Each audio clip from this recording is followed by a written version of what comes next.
राम राम। आज हम श्रीमद् भगवत गीता के अध्याय 10 विभूति योग का श्लोक 9 देखते हैं।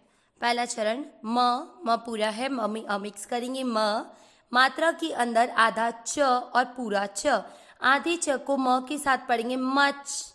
देन पूरा च पे ई की मात्रा मच्ची। देन त पे अपन देखेंगे एक छोटी लाइन त के पास में है, उसको बोलते हैं आधा त।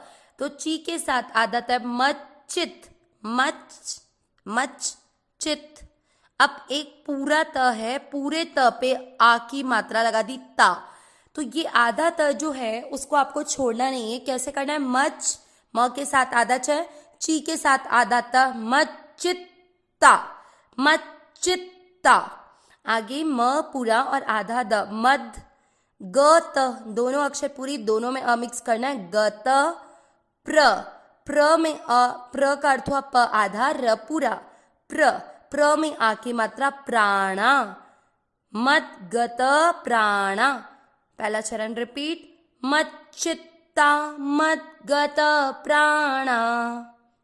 दूसरा चरण बोध, ध में मिक्स करेंगे, बोध। य के साथ आधा न, यन। त में मिक्स करेंगे, यंत। त में की मात्रा तो विसर्ग को पढ़ेंगे ह, यंतः। आगे प में मिक्स करेंगे, प। र के साथ आधा स, परस। फिर वापस प पूरा प में मिक्स करेंगे, प। र के साथ आधा म, परम, परस परम। सेकंड चरण रिपीट, बोधयन्तः परस्परम। पहला और दूसरा चरण साथ में, मच्चित्ता मद्गत प्राणा बोधयन्तः परस्परम। तीसरा चरण क पूरा और थ भी पूरा, दोनों में मिक्स करना है, कथ। य के साथ आधा न, यन। त के साथ आधा श, तश। च में मिक्स करेंगे, च। क्या बना? कथ यंतश्च। माँ के ऊपर अनुस्वार आधा म, माम। नी आधे त को य के साथ नित्य शब्द पुराने के बाद य पे अनुस्वार आधा म, नित्यम। तीसरा चरण रिपीट, कथयन्तश्च माम नित्यम। चौथा चरण तू के साथ आधा श से षटकोण, तुष।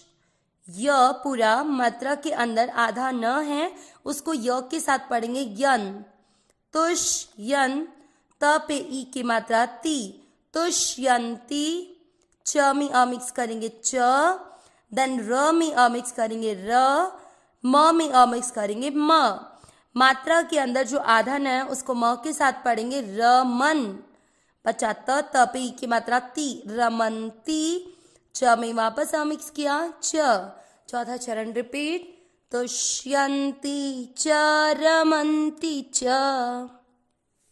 तीसरा और चौथा चरण साथ में, कथयन्तश्च माम नित्यम तुष्यन्ति च रमन्ति च।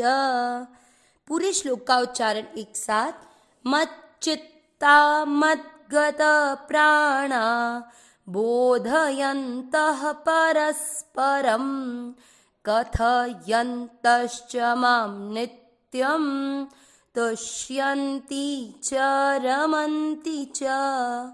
एक बार वापस, मच्चित्ता मद्गत प्राणा बोधयन्तः परस्परम कथयन्तश्च माम नित्यम तुष्यन्ति च रमन्ति च। श्लोक का अर्थ देखते हैं। अब इससे पिछले श्लोकों में हमने देखा था कि भगवान ने बताया कि जो विभूति यानी भगवान की जो विशेषताएं और योग यानी भगवान की जो सामर्थ्य है उसको तत्व से जानता है, वो भगवान के प्रति अविचल भक्ति से युक्त हो जाता है। उसी को भगवान ने पिछले श्लोक में विभूति और योग को तत्व से जानना क्या है वो बताया। आज के श्लोक में भगवान जो भक्त हैं, जो भगवान में अविचल अपना चित्त रखते हैं, उन भक्तों का भजन किस तरह से होता है वो बताएंगे। क्या है? मच्चित्ता। मत चित्ता मतलब मत चित्त यानी मुझ में चित्त वाले, मत गत प्राणा, मत गत मतलब मुझको दे दिए हैं क्या प्राण, मतलब मुझ में अपने प्राणों को अर्पण करने वाले, बोधयन्तः, बोधयन्तः मतलब जानना, बोध यानी होता है जानना, तो किसको जानते हुए, भगवान के जो गुण हैं मतलब जो भगवान की विभूतियां हैं उनका प्रभाव है उनको जानते हुए, परस्परम, परस्परम यानी आपस में, कथयन्तश्च, इसमें जो आधा श है वो कथयन्तः और च इन दो शब्दों को जोड़ने के लिए है। च का अर्थ हुआ और कथयन्तः का अर्थ हुआ उनका कथन करते हुए मतलब कहते हुए, माम यानी मुझ में, नित्य,